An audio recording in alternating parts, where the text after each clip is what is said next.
हमें यहाँ पर पता लगाना है कि 1/4 प्लस 3/5 माइनस 3/10 कितने होते हैं। और मैं चाहती हूँ कि आप यहाँ पर इस वीडियो को पॉज करें और खुद से इसे करने की कोशिश करें। तो इसे देखकर जो सबसे पहली चीज आपके मन में आई होगी वो ये होगी कि यहाँ पर इन सभी फ्रैक्शंस के जो डिनोमिनेटर्स हैं ये अलग अलग हैं।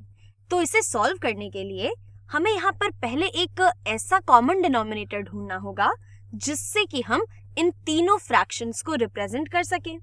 तो इनका कॉमन डिनोमिनेटर निकालने के लिए हम इन तीनों में से कोई भी एक नंबर ले सकते हैं और उस नंबर के हम मल्टीपल्स लिखते जाएंगे। और जब तक हम किसी ऐसे मल्टीपल तक नहीं पहुंचते जो कि यहाँ इन तीनों से डिविजिबल हो, तब तक हमें हमारा कॉमन डिनोमिनेटर नहीं मिलेगा।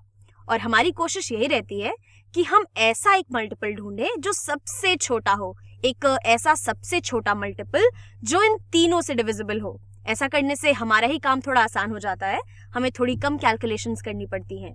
और मेरे हिसाब से सबसे सिंपल तरीका है कि हम सबसे बड़ा वाला नंबर ले लें और उसके मल्टीपल्स देखते रहें। और जब तक हमें ऐसा मल्टीपल नहीं मिलता जो इन तीनों से डिविजिबल है, तब तक हम यहाँ पर आगे बढ़ते रह सकते हैं।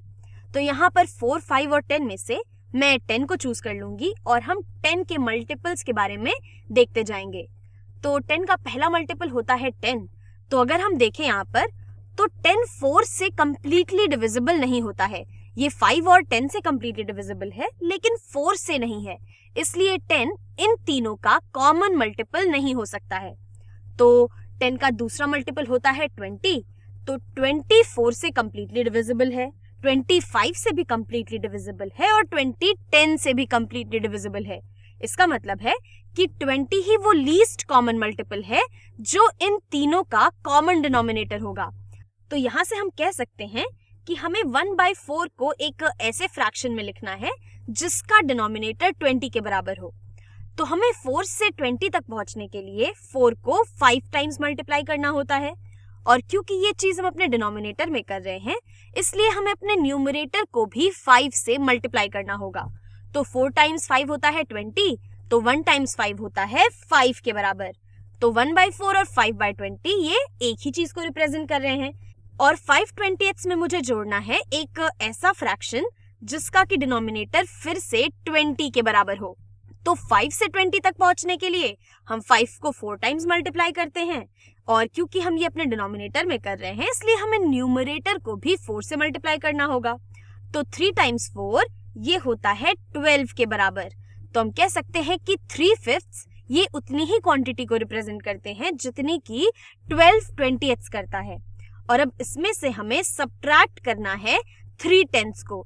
तो 3/10 को हम कैसे रिप्रेजेंट करेंगे एक ऐसे फ्रैक्शन में जिसका डिनोमिनेटर 20 हो। तो 10 से 20 तक पहुंचने के लिए हमें 10 को 2 टाइम्स मल्टीप्लाई करना होता है और इसीलिए हमें 3 को भी 2 टाइम्स मल्टीप्लाई करना होगा। तो 3 टाइम्स 2 ये हो जाता है 6 के बराबर। तो अब हमें 5/20 में 12/20 जोड़ना है और इसमें से घटाना है 6/20 को। तो यहाँ से हमें कुल कितने 20th चाहिए? तो हमें चाहिए 5/20 और इन 5/20 में हमें जोड़ने हैं 12/20। तो 5 + 12/20 और इसमें से हमें घटा देने हैं 6/20। तो 5 + 12 - 6/20। तो ये कितना होता है? ये हो जाएगा 5 + 12 होता है 17 के बराबर और 17 - 6 ये होता है 11 के बराबर। तो हमारे पास अब बचता है 11/20। तो 1/4 + 3/5 - 3/10 ये 11/20 के बराबर है। तो चलिए आगे बढ़ते हैं और ऐसा ही एक और सवाल बनाते हैं। तो मान लेते हैं कि मुझे 4/9 में से घटाना है 1/6 को। 4/9 - 1/6 और इसमें मुझे ऐड करना है 1/3 को। यहाँ पर मुझे ऐड करना है 1/3 को। तो मैं चाहूंगी कि आप यहाँ पॉज करें और इसे खुद से करें।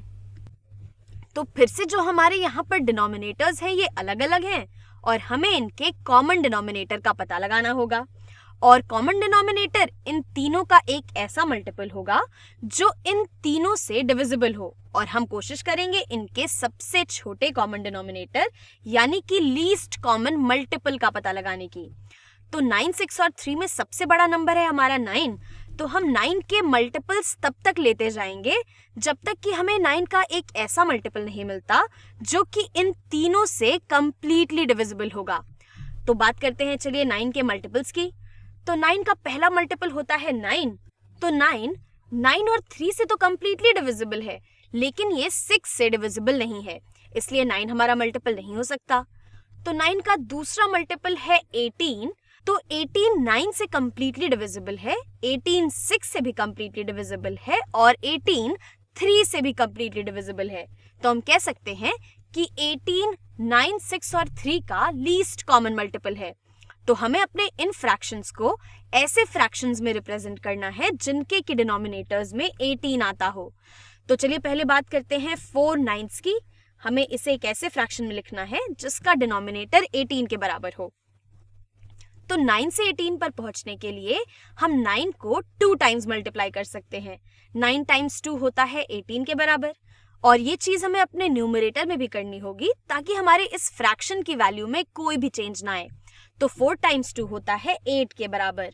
तो 4 9s ये यही कहने के बराबर है कि हमारे पास 8 18s है।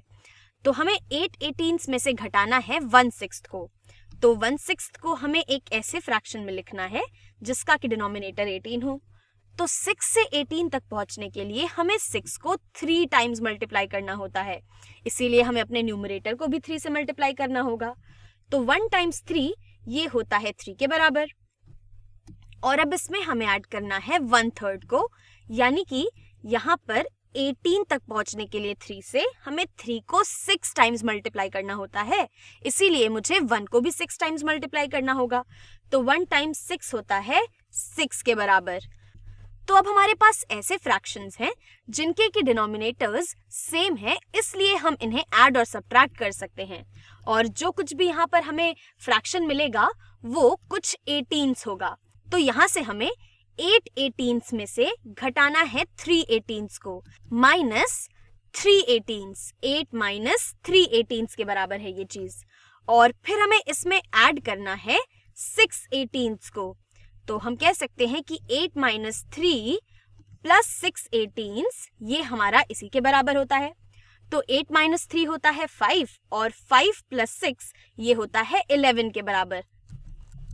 तो ये बराबर है 11 18s के, यानी कि 4 9s माइनस 1/6 प्लस 1/3 ये बराबर होता है 11 18s के।